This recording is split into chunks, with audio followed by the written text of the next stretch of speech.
Hey guys, check it out. We're going to have a look at some squats today. Squats are one of the best exercises you can do, whether it's body weight or with an external loading. A lot of people have trouble or complaints perhaps with their knees, their hips, their back when it comes to squatting. What I say is you want to try and find a variation that's going to allow your body to go stronger more naturally, but also avoid those injuries. If you do have some pathology, you know you can't squat because your doctor said, and the range of motion with your knee, obviously listen to that. But along the way you also want to try and improve your flexibility and mobility, so get the hips moving properly so you can get into a proper depth.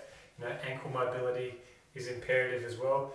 So I'm going to show you a couple of options today, apart from the traditional barbell squat. So some stuff you can do at home without much weight, but showing you how you can make it challenging without having to load up too heavy. First variation we're going to go is just with the dumbbell. We've just got an arbitrary weight, 5 kilos here.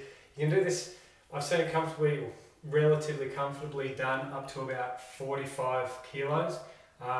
So the good thing about doing the front squats with the dumbbell is it does get your core engaged a lot more, and it gets your upper body going because you're supporting the weight a bit differently than when the bar's on your back or even a barbell front squat. So what we're going to do is just holding the dumbbell on its sides, up on the top of your chest here. So as you get heavier, you want to be nice and strong, but keep the weight nice and close to your body. So the further away it gets from your body, the harder it's going to be on your abdominals, lower back, which might be a good thing, but we want to keep it safe as well. So getting the weight up will be challenging enough without making it harder than it needs to be. So all we're doing, weight sits up on the chest, supported with your hands, and then we're coming down to your squat depth. So up and through. A good way, the way I like to teach with the squat depth with the front squats is to try and imagine, or getting your elbows to your knee. So it's a good gauge to start with. You can find that with the weight on your chest, coming down, each time you're going to get the same depth. So we're not going super low, but some people find that that's a struggle to start with. So with the weight, down and through.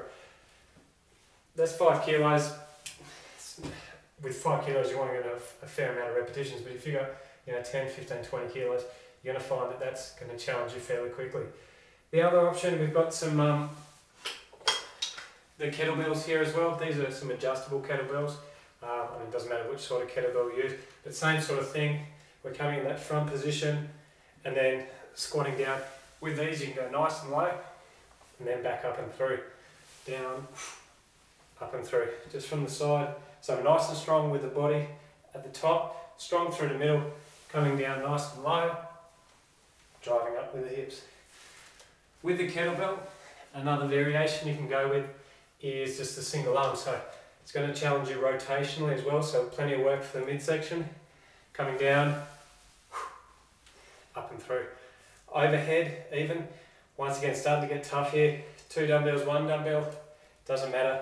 Technique stays the same with the lower body, so nice and strong through the core, hips back, weight through your heels, and a bit through the ball. If you don't want to have it all on your heels, but you need to get your weight back, so we're coming down nice and low. Back up, that wasn't the best. Try again. So down. You can see from these are pretty tough. So, a couple of options there. Dumbbell, kettlebells, doesn't matter what the weight is. Just by getting in front, we're going to activate the core. You're going to get through a nice deep range of motion. Just a couple of variations. You can flip it up. Do a good workout at home, down the park, even with a backpack. I did it with my daughter the other day. She was 15 kilos. Zercher style, so just holding here, coming down and back. So similar. This is just a punching bag, and imagine that's backpack, 15 kilo weight, down and through. So technique stays the same, just a different type of loading. Couple of ideas for you today. We're going to have a look, more videos in the series, some different variations on single-legged squats, so squats, lunges, how we can flip it up there, and then also some push-up variations. But get into it, let me know how you go. Cheers.